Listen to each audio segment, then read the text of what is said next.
The council chamber floated in the void of space, a massive structure of crystal and metal that caught the light of distant stars. Inside, representatives from 43 different species sat in their designated sections. Some had scales, others had feathers, and a few existed as clouds of intelligent gas contained in special chambers. They had gathered for what they believed would be a simple vote, another day of galactic politics. Ambassador Ji-won Kim stood alone in the human section. She was a small woman by human standards, dressed in a simple gray suit. Her dark hair was pulled back neatly, and her face showed no emotion as she listened to the accusations being thrown at her species. She had heard it all before during the past 3 months of debate. Councillor Vex Thor rose from his seat, his reptilian body covered in green scales that shimmered under the chamber lights. He was old, perhaps 300 years by human counting, and he carried himself with the pride of someone who had never been challenged. His voice echoed through the chamber as he spoke. "The humans have expanded too quickly," he said, his clawed hand gesturing at a holographic display showing human colonies. "In just 200 years, they have claimed 30 systems. They build ships faster than any species we have seen. Their technology advances at a rate that concerns us all. We must act before they become a threat to galactic peace." Other counselors nodded in agreement. The insectoid High Arbiter Kil Nara clicked her mandibles together, a sign of approval in her species. She had ruled the council for 600 years and had seen many species rise and fall. To her ancient eyes, humanity looked like every other aggressive young race that needed to be controlled. Ji-won said nothing. She simply stood and waited. This was not the time for arguments. The decision had already been made in private meetings before this session. This public vote was just a formality, a way for the council to feel democratic about their choice. The accusations continued. Humans were too ambitious. Humans asked too many questions. Humans didn't respect the old ways. Human scientists published too many research papers. Human merchants were too good at trading. Human doctors saved too many lives on non-human worlds, making those worlds dependent on human medicine. What the council didn't say, but what Ji-won understood perfectly, was that they were afraid. Humanity had done nothing wrong. They had followed every law, signed every treaty, and helped every species that asked. But they had done it all too well. And that scared the older races. The vote came quickly. 38 species voted in favor of the new restrictions. Only 5 voted against. Mostly younger species who had worked closely with humans. The restrictions were severe. Humans could claim no new systems. Human ships would need council permission to travel through most of space. Human technology would be reviewed and approved before use. Human trade would be limited to prevent economic dominance. When the vote finished, all eyes turned to Ji-won. They expected anger, maybe threats, perhaps even tears. Young species usually reacted with emotion when the council pushed them down. It was normal, expected, almost a rite of passage. Instead, Ji-won simply bowed her head slightly in acknowledgement. She tapped a small device on her wrist, and her voice was broadcast to every corner of the chamber. "The Republic of Humanity thanks the Galactic Council for their guidance," she said, her voice calm and clear. "We understand your concerns, and will comply fully with your wishes. We will begin withdrawal from council space immediately. We wish you all peace and prosperity." That was it. No protest, no appeal, no dramatic speech about justice or fairness. Ji-won collected her datapad, bowed once more to the High Arbiter, and walked out of the chamber. Her footsteps echoed in the sudden silence. Councillor Vex Thor felt a strange unease. He had expected a fight, had prepared arguments for human resistance. This quiet acceptance felt wrong somehow, like winning a battle that was never fought. Within 12 hours, human ships began moving. Every human vessel in council space received the same simple order: return home. No explanations were given to alien crews who worked alongside humans. No warnings were sent to colonies that depended on human trade. The humans simply began leaving. Captain Hyun Park stood on the bridge of his patrol ship near the Kepler 442b mining colony. He was a tall man with graying hair and the tired eyes of someone who had spent 30 years in space. He read the withdrawal order 3 times to make sure he understood it correctly. "Sir, what about the colony?" his first officer asked. "We've been protecting their mining operations for 5 years. The pirate clans will attack within a week of our departure." Hyun looked at the planet on his main screen. He knew every defense station, every patrol route, every weakness in the colony's security. His crew had stopped 14 pirate raids in the past year alone. The colony administrator had personally thanked him just last month. "We follow orders," Hyun said quietly. "Send a message to the colony. Tell them we're being recalled. Offer to brief their security team on current threats before we leave." The colony administrator, a being named Thalrix, responded with confusion and concern. Why were the humans leaving? Had they done something wrong? Could the humans stay just a bit longer? Hyun explained about the council vote and the restrictions. He offered all the intelligence data his crew had gathered, all the tactical information about pirate movements, all the codes to the defense satellites humans had installed around the colony. Thalrix accepted it all, but still didn't understand why the humans were really leaving. Across council space, similar scenes played out. Human doctors finished their shifts at alien hospitals and quietly packed their bags.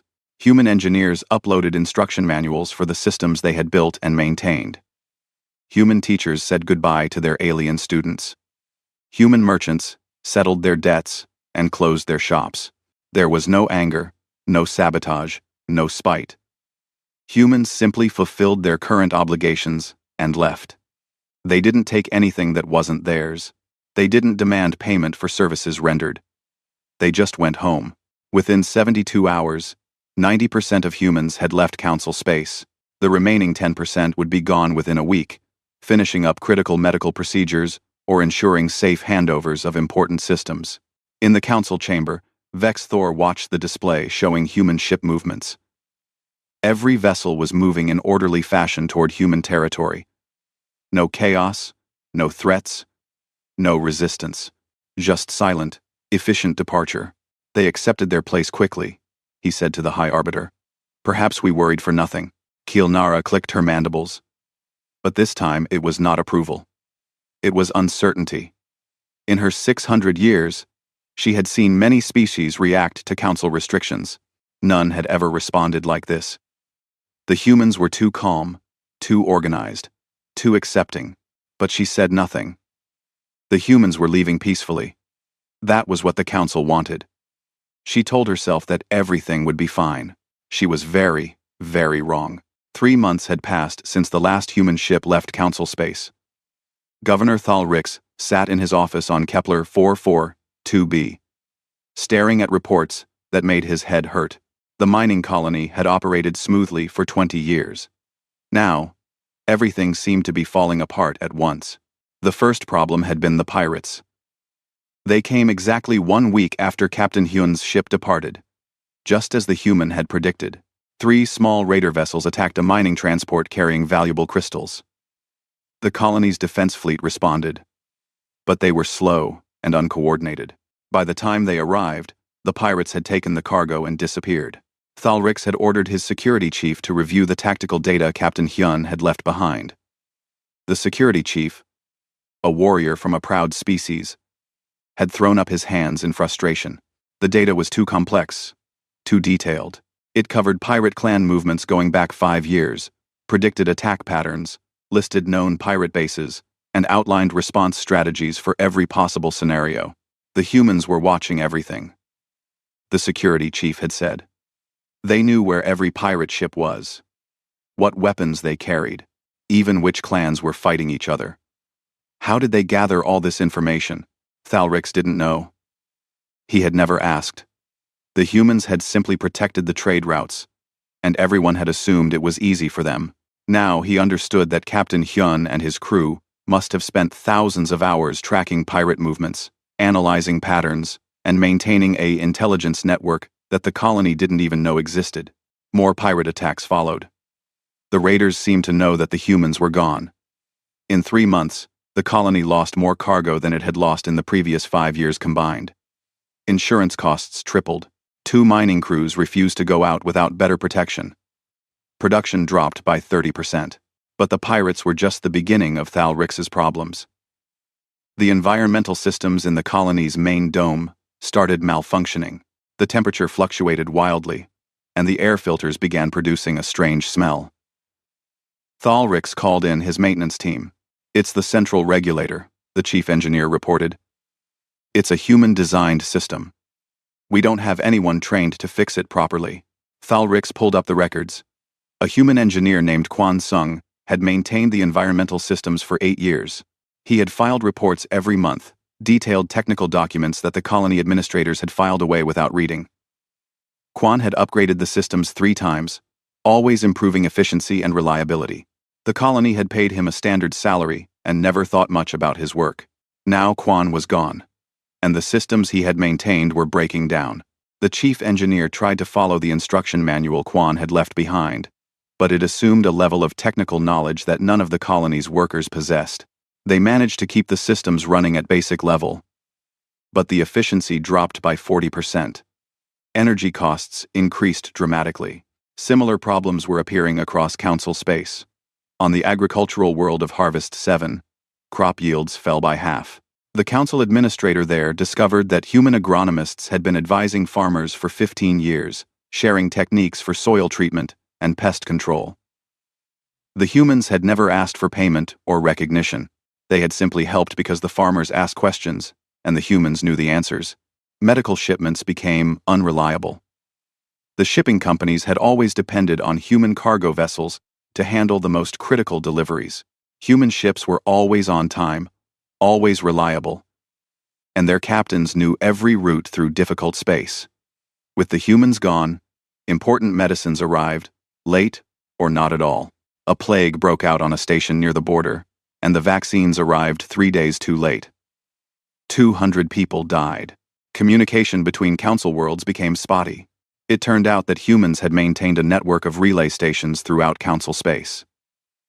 They had built them quietly over the years, always asking permission, but never explaining how important they were. The humans had kept the relay stations running for free, considering it a public service. Now, with no one maintaining them, the stations began to fail one by one. Messages that once took hours, now took days. Merchant Lord Drahl, an avian trader who had worked closely with humans, stood before the council and delivered a report that shocked everyone. His feathers were ruffled with stress, and his voice was sharp with worry. The humans represented 60% of interstellar trade volume, he said. Not because they were the largest species, but because they were the most reliable. They connected markets, transported goods no one else wanted to carry, and maintained trade routes through dangerous space. With them gone, the entire galactic economy is contracting. Councillor Vex's Thor dismissed his concerns. The market will adjust. Other species will fill the gap. But 3 months later, no one had filled the gap. Human merchants had worked on thin profit margins, charging just enough to keep their ships running. They had valued reputation over profit, relationships over short-term gain. Other species tried to take over human trade routes, but they charged more, delivered slower, and didn't have the same networks of trust that humans had built over decades. The council began receiving distress calls they couldn't answer. A research station lost power and needed emergency supplies. The council sent a ship, but it arrived 4 days late. By then, 3 scientists had died from exposure. A colony ship carrying 10,000 settlers broke down in deep space. They called for help and waited. A human rescue ship would have reached them in 2 days. The council's rescue vessel took 6 days. The colonists survived, but they would remember the fear. High Arbiter Kilnara reviewed the reports in her private chamber. She was old and wise, but she had made a mistake. She had thought of humans as another ambitious young species that needed to be controlled. She had not understood what they actually did. The humans had been everywhere, doing everything, and asking for almost nothing in return. They had protected, maintained, transported, healed, taught, and built. They had done it so quietly and efficiently that no one had noticed. They were like the air itself, invisible, but essential. Kilnara pulled up footage from the past decade. She watched humans working in a dozen different places. A human doctor treating plague victims on a poor world. A human engineer fixing a water purifier on a mining station. A human teacher explaining mathematics to alien children. A human merchant delivering food to a famine-stricken colony at cost. In every case, the humans had simply helped. They hadn't demanded praise or power. They had seen problems and solved them. When thanked, they had smiled and said it was no trouble. The galaxy had taken their help for granted. Now the galaxy was learning what it meant to live without humans. Systems were breaking down. Trade was collapsing. Security was failing. People were dying. And it had only been 3 months. Vex Thor refused to admit the problem. "These are temporary adjustments," he told the council. "We managed for thousands of years before humans arrived. We will manage again." But younger counselors were not so sure. They had grown up in a galaxy where humans were always present, always helpful, always reliable. They had never known a time without human assistance. Now they were seeing the cracks appear, and they were afraid. Counselor Sora Yoon, a young member from a species that had been saved from extinction by human medical intervention, stood before the council. She had been raised partly on Earth and understood humans better than most. "We made a mistake," she said quietly. "The humans were never trying to dominate us. They were just being themselves. And we punished them for it." Vex Thor glared at her. "They were expanding too quickly. They were becoming too powerful. They were helping too much," Sora corrected, "and we were too proud to see it." The argument went nowhere. The council was divided. Half wanted to admit the mistake and ask the humans to return.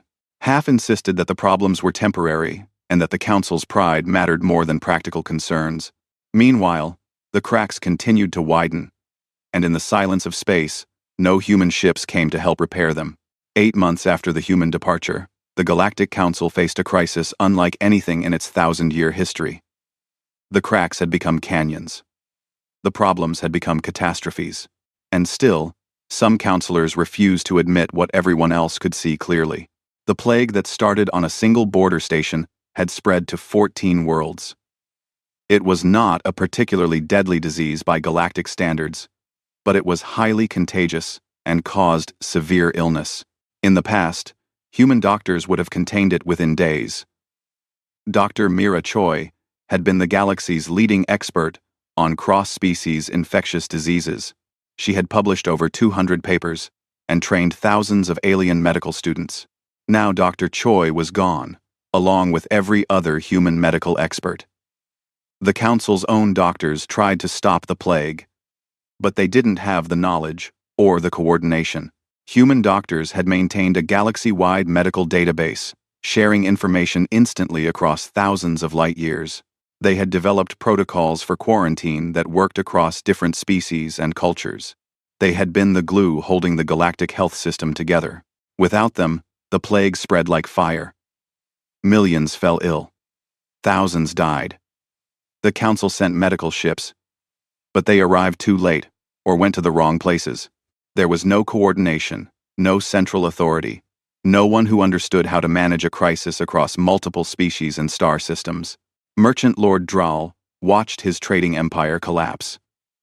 He had built his fortune working alongside human merchants, learning from their methods and benefiting from their networks. Now those networks were gone, and he was drowning in debt. His ships sat empty in docks because there was no cargo to carry. The routes he had relied on were now too dangerous or too unprofitable. He was not alone. Across the galaxy, businesses that had depended on human trade were failing. The economic contraction that started as a concern had become a full depression. Unemployment rose. Food prices tripled. Luxury goods disappeared from markets. Colonies that had imported everything now faced shortages of basic supplies. The council tried to organize relief efforts, but they discovered something disturbing. They didn't actually know how to run the galaxy's logistics. For decades, humans had been the ones coordinating cargo movements, maintaining shipping schedules, and ensuring that goods flowed from producers to consumers. They had done it so efficiently that no one else had bothered to learn. Now cargo ships sat in wrong ports, waiting for instructions that never came. Food rotted in warehouses, while hungry colonies waited for deliveries. Medical supplies expired unused because no one knew where they were needed most. The council had the resources, but lacked the knowledge to use them effectively. Military problems added to the chaos. A border dispute between two council species escalated into open warfare. In the past, human peacekeepers would have intervened. Not with force, but with mediation. Ambassador Do Yun Han had been famous for resolving conflicts before they became violent. He had a gift for finding compromise, for making both sides feel heard and respected. Do Yun was gone now, back in human space. The council tried to mediate the conflict themselves, but they were clumsy and biased. The fighting intensified. Ships were destroyed. Colonies were bombarded. Thousands died in a war that should never have happened. High Arbiter Kilnara barely slept anymore. Her ancient body was failing under the stress.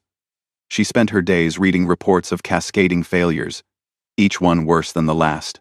She had lived for 600 years and governed the council for most of that time. She had always believed in the council's wisdom, in the rightness of their decisions. Now she was not so sure. She pulled up old security footage and watched humans at work throughout council space. She saw patterns she had never noticed before. Humans didn't just do their assigned jobs. They fixed things that weren't their responsibility. They helped people they weren't paid to help. They taught skills they could have kept secret. They built systems and then gave them away for free. In one video, she watched a human engineer named Quan Sung repair a water purifier on a mining station. He finished the official repair in an hour, but then he spent 3 more hours upgrading the system and teaching the station's crew how to maintain it. He did this without charging extra, without being asked. When the crew thanked him, he had simply smiled and said that proper maintenance would save them trouble later. Kilnara realized something that made her feel cold inside. Humans didn't help because they wanted power or recognition. They helped because they believed it was the right thing to do. They saw problems and felt compelled to solve them. It was built into their culture, their psychology, maybe their very nature. The council had interpreted this helpfulness as a threat. They had seen human competence and assumed it was a prelude to domination. They had looked at humanity's rapid growth and feared conquest. They had completely misunderstood everything. Councillor Vexthor still refused to admit error. He stood before the council and blamed everyone except himself. The plague was the result of poor quarantine by border worlds. The economic collapse was a natural market correction. The war was inevitable given old grievances between the species involved. None of it was the council's fault for driving away humanity. But his voice was hollow now. Fewer councillors listened to him. More and more were asking the question that Kilnara dreaded. Should we ask the humans to come back? The answer was not simple. Some councillors argued that the galaxy needed human help desperately. Others said that begging humans to return would be humiliating and would make humanity too powerful. A few, like Vexus Thor, still insisted that the problems would resolve themselves given time. Councillor Sora Yoon stood before the council and spoke the truth that many were thinking. "We are dying," she said simply. "Our economy is collapsing. Our people are sick. Our conflicts are escalating. And every single problem could be solved if we had not driven away the humans. They were becoming too powerful." Vex Thor repeated his old argument, but it sounded weak now. "They were helping too much," Sora replied. "We punished them for being competent and generous. We feared their strength and ignored their character. We were fools." The council chamber erupted in argument. Some agreed with Sora. Others defended the original decision. Still, others proposed compromise positions that satisfied no one. Hours passed in circular debate, while the galaxy continued to fall apart. Finally, Kilnara raised her hand for silence. The ancient arbiter's authority still carried weight, and the councillors quieted. She had made a decision that pained her deeply, but pride was a luxury she could no longer afford. "We will send envoys to human space," she announced. "We will request humanitarian assistance for the plague. We will ask for technical advisors to help restore our infrastructure. We will invite human merchants to resume trade." We will do this not as a negotiation between equals, but as suppliants requesting aid. Vexthor stood in protest. This is humiliation. We will look weak. We are weak, Kilnara said quietly. The humans showed us how weak we truly are. Without them, we cannot even maintain what we have, let alone grow. The question is whether we are wise enough to admit it. The vote was close, but it passed. The council would send envoys to request human help. They would offer favorable trade terms, technology sharing, anything the humans wanted. They would beg, if necessary. But as the meeting ended and the councillors departed, Kilnara felt a deep unease. The humans had left so quietly, so completely. They had not looked back, had not sent messages, had not appeared to care what happened to council space. What if they refused to help? What if they had moved on and built their own civilization, one that didn't need or want the council? What if humanity had learned to live without them? Just as the council was failing to live without humanity. She would find out soon. The envoys would depart within days. They would travel to human space and request an audience with whoever governed humanity now. They would ask for help and hope that humans were as generous as they had always seemed. But hope was a fragile thing, and Kilnara had very little of it left. 14 months after the departure, the council envoys entered human space for the first time since the Exodus. High Arbiter Kilnara led the delegation herself, accompanied by Councillor Sora Yun and a reluctant Vex's Thor. They traveled in a council diplomatic vessel, broadcasting peaceful intentions on all frequencies. They were met at the border by Captain Hyun Park's fleet. The human ships appeared on their sensors with military precision, surrounding the council vessel in a defensive formation. Kilnara felt her hearts beat faster. This could go very wrong very quickly. Then Captain Hyun's voice came through the communication system, calm and professional. Council vessel, you are entering the sovereign space of the Republic of Humanity. Please, state your purpose. Kilnara responded herself.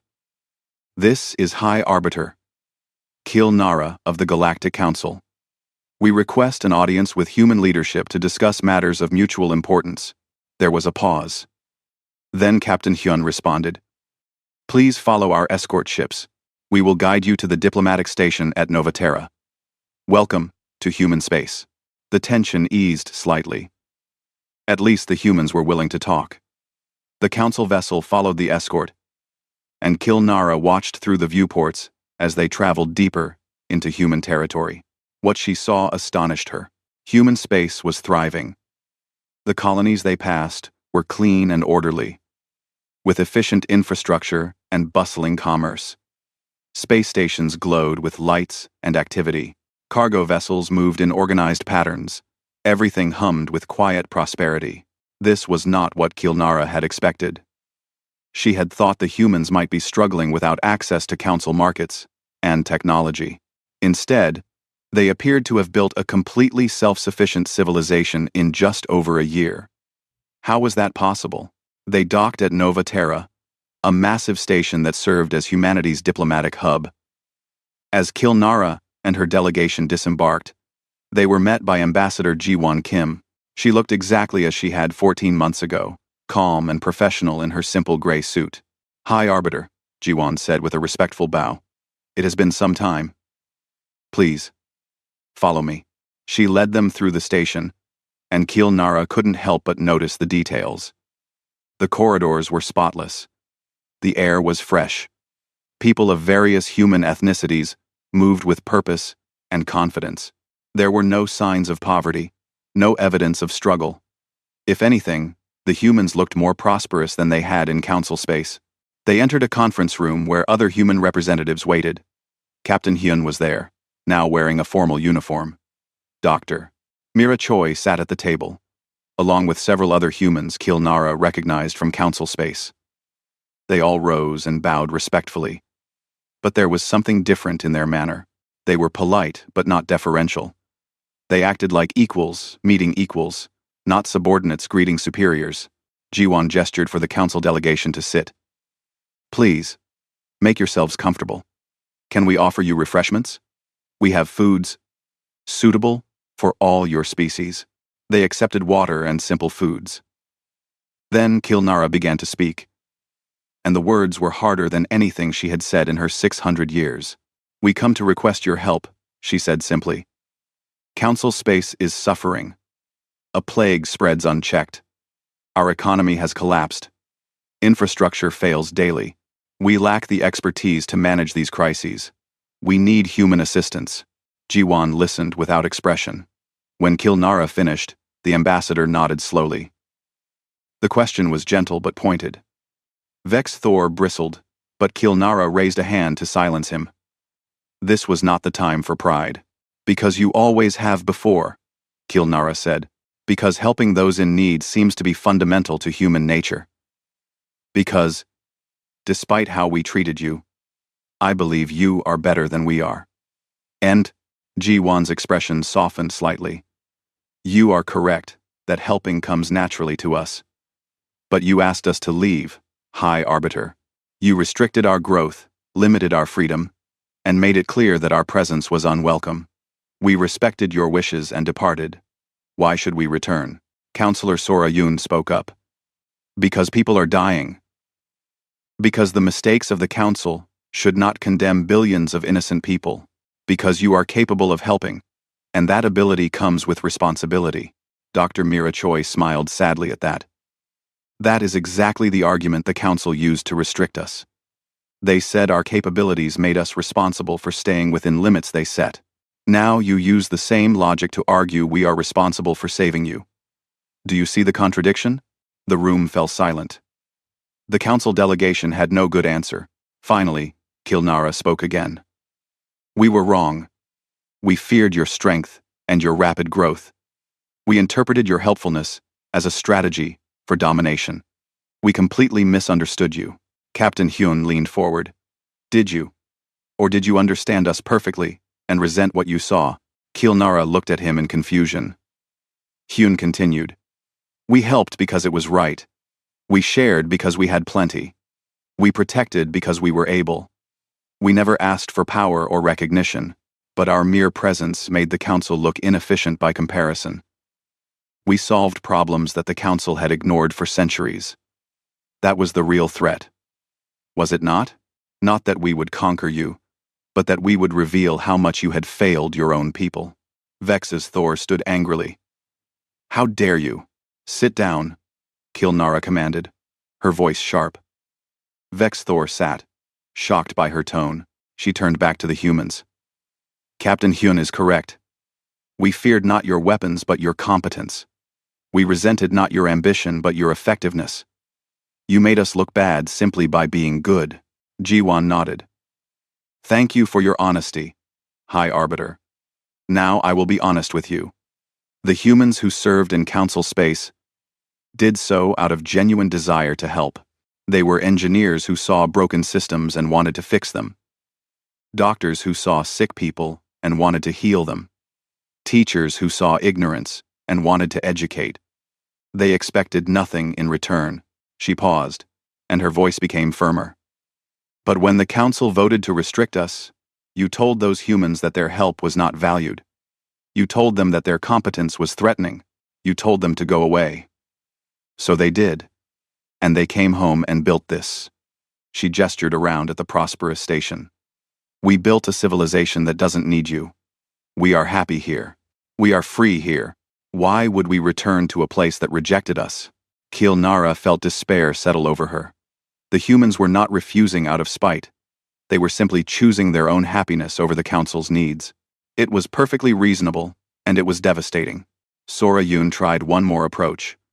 What if things were different? What if humans had a voice in Council decisions? What if you were treated as equals? Jiwan looked at her colleagues, and something passed between them silently. Then she stood and walked to a wall panel, activating a holographic display. It showed a memorial on Earth, a massive wall covered in names. "Do you know what this is?" Jiwan asked. Kilnara looked at the thousands upon thousands of names. "No. These are the humans who died serving Council space over the past 50 years. Engineers who died in accidents maintaining alien infrastructure. Doctors who died treating plague victims. Security officers killed by pirates while protecting alien merchants. Teachers who gave their lives defending alien students. Over 8,000 names. The council never knew. The room was silent. Chilnara felt something break inside her. All those deaths, all that sacrifice, and the council had never noticed. They had taken human help for granted to the point of not even counting the cost. Jiwan continued quietly. We didn't tell you because we didn't help for recognition. But now, you need to understand what you lost. You lost people who would die for strangers. You lost a civilization that measured success by how much it could give, not how much it could take. You lost us. Can we earn you back? Chilnara asked, her voice breaking. Jiwan sat down again and looked directly at the High Arbiter. That depends. Are you offering partnership or asking for servants? Do you want us as equals or as convenient helpers? Will you treat us with respect or with fear? Equals, Chilnara said immediately. Full council membership with veto power. Complete sovereignty over human space. All rights and privileges of the founding species. This, I can promise. Jiwan looked at her colleagues again. They nodded slightly. Then we will consider it, she said. But you must understand that if we return, it will be on our terms. We will help because we choose to, not because you demand it. We will serve the people of the galaxy, not the council that governs them. And if you ever try to restrict us again, we will leave and never return. Chilnara stood and bowed deeply, lower than she had bowed to anyone in 600 years. Understood and agreed. Please, take the time you need to decide. We will wait. The meeting ended, and the council delegation was given quarters to rest. That night, Chilnara stood at a viewport looking out at human space. Watching ships move in peaceful patterns, she had come begging for help and been shown exactly what the council had thrown away. She could only hope that humanity's better nature would bring them back. Because the council had nothing left but hope. 2 years after the departure, Ambassador Jiwan Kim stood before the Human Congress in the capital city of Nova Seoul. The massive chamber was filled with representatives from every human colony and settlement. They had gathered to vote on the most important question their young civilization had ever faced. Should they return to council space? The debate had raged for months.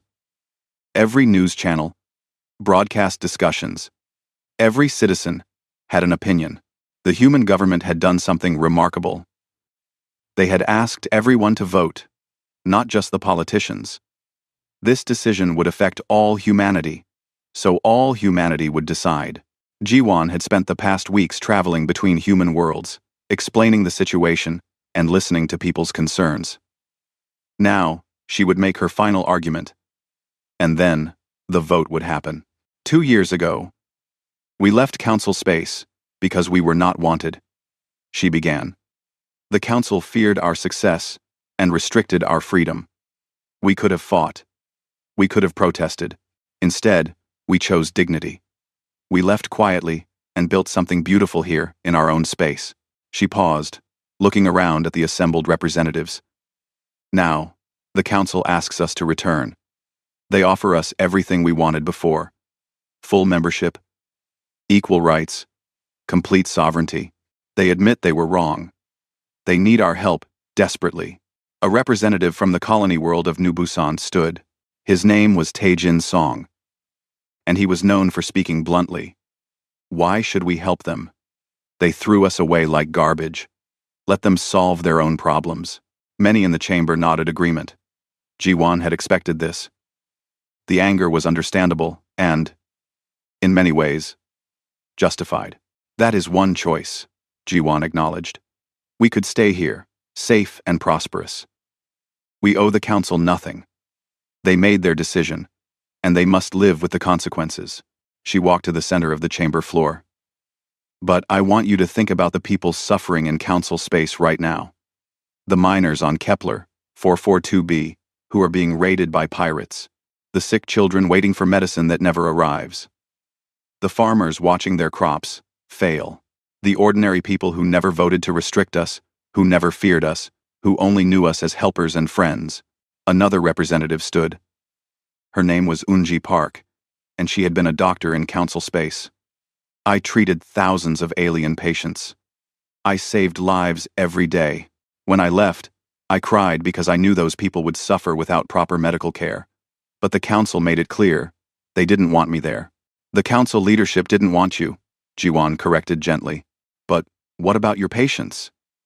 Did they reject you? Yoonji's expression softened. No. They thanked me. Some cried when I left.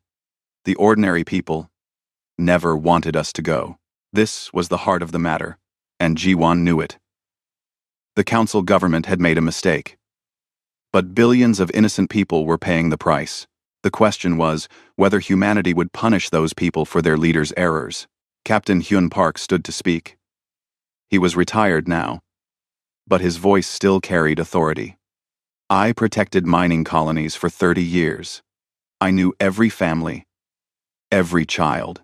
When we left, I felt like I was abandoning them, but we had no choice. The council ordered us to go. He looked around the chamber. Now we have a choice. We can let pride keep us away, or we can do what we've always done. Help people who need it. The council doesn't deserve our help, but the people suffering under their poor leadership do. The debate continued for hours. Some argued that returning would make humanity look weak, that it would teach the council they could treat humans badly and still get help later. Others argued that abandoning the galaxy was against everything humanity stood for. Finally, Counselor Sora Yoon was invited to speak. She was not human, but had been raised partly on Earth after humans saved her species from extinction. She had special permission to address the Congress. I watched humans for 20 years, she said. I learned your languages, studied your history, tried to understand what makes you different, and I found the answer. You believe that the ability to help creates a responsibility to help. This is not universal in the galaxy. Most species help only their own kind, only when it benefits them. Rating. She paused. Humans help strangers. You help people who cannot repay you. You help people who don't even like you. This is your strength and your weakness. The council exploited this nature and then feared it. But if you abandon this nature to avoid being exploited again, you will lose what makes you special. Her words hung in the air. Jiwon saw many representatives nodding thoughtfully. Sora had touched on something important. Humanity's identity was built on compassion and service. If they abandoned the galaxy out of spite, they would become something different, something lesser. Dr. Mira Choi stood to speak. I have a proposal. We return to council space, but we do it our way. We don't work for the council government. We work for the people directly. We provide humanitarian aid, medical services, infrastructure repair, all the things we did before. But we do it through our own organizations, under our own authority. The council can have us as partners, not as subjects. This sparked new discussion. The idea had merit. Humans could help without submitting to council authority. They could maintain their dignity while still serving those in need. Jiwon let the debate continue for another hour, then called for silence. The time has come to vote. Every citizen has cast their ballot. The results are being counted now. Whatever the outcome, we will abide by it together. The chamber fell silent as the vote totals appeared on the main screen. The numbers climbed steadily. Millions of votes were being tallied. Finally, the total stabilized. 72% of humanity voted to return to council space. The decision was clear. Humanity would go back, but they would go back on their own terms, as equals and helpers, not as subordinates. Jiwon felt relief and pride. Her people had chosen compassion over pride, service over safety. 3 months later, the first human ships returned to council space. They were not military vessels but hospital ships, cargo freighters, and engineering transports. Dr. Mira Choi led a fleet of medical teams to the plague-stricken worlds. Within weeks, the plague was contained. Within months, it was eliminated. Human engineers spread across council space, repairing infrastructure and training local workers. This time, they insisted on teaching everything they knew. No more quiet maintenance that no one understood. Every repair came with a training session. Every system came with detailed documentation in multiple languages. Human merchants resumed trade, but they did it differently. They formed cooperatives with alien traders, sharing knowledge and profits. They taught logistics and supply chain management to anyone who wanted to learn. The economy began to recover. Captain Hyun Park came out of retirement to lead a peacekeeping force. His ships protected trade routes and mediated disputes. But this time, he worked alongside alien security forces, training them and sharing intelligence. The pirate attacks decreased dramatically. The signing ceremony happened on neutral ground, a space station built jointly by humans and the Council. High Arbiter Keel Nara and Ambassador Ji-won Kim stood together before representatives from every Council species. "Today we correct a grave mistake," Keel Nara said. "We welcome humanity not as subordinates but as full partners in the Galactic Council. We grant them all rights and privileges, including veto power over Council decisions. We do this not out of obligation, but out of recognition that humanity represents the best of what civilization can be." Ji-won stepped forward. "Humanity accepts this partnership with one condition. We serve the people of the galaxy, not governments or power structures. Our help is freely given and cannot be commanded. We are partners, not servants. We are equals, not subjects." She paused and looked directly at the assembled counselors. "And understand this clearly. We didn't leave because we were weak. We left because we refused to beg for respect. Now we return as partners. Or we don't return at all." The Council agreed unanimously. The treaty was signed. Humanity was back. Councillor Vex's Thor had resigned in disgrace, finally admitting his mistake. Before he left office, he did one honorable thing. He proposed that the anniversary of humanity's departure be made a galactic holiday. He called it Humility Day. A day to remember that those who serve quietly often hold everything together, and that fear and pride can blind even the wisest to their greatest allies. The proposal passed. Every year now, across 43 species and thousands of worlds, people pause to remember the day the humans left silently. They remember how the galaxy fell apart without them. They remember the lesson. Strength without wisdom is useless, and those who leave gracefully often return more powerful than before. 50 years later, Human Council cooperation had created a golden age. New technologies emerged from combined research. Trade flourished. Conflicts decreased. Medical advances extended lifespans across multiple species. The galaxy thrived. In the human capital of Nova Sol, a monument stood in the central square. It was a simple structure, just a mirror that reflected the sky. Engraved at its base were words that every human child learned. We help not for power, but because it is right. We serve not for recognition, but because we are able. We are strong not when we dominate, but when we lift others. This is humanity. We are will ever. We help not for power, and across the galaxy, on worlds of every kind, similar monuments had been built by grateful people who had learned what it meant to lose humanity's help and gained wisdom from that loss. The Council had made a mistake. The galaxy had suffered. But in the end, both humanity and the Council had become better for it. The humans had learned their worth. The Council had learned humility, and together, they built a civilization that would endure for millennia, all because humans had the courage to leave when disrespected and the compassion to return when needed. That, in the end, was the most human thing of all.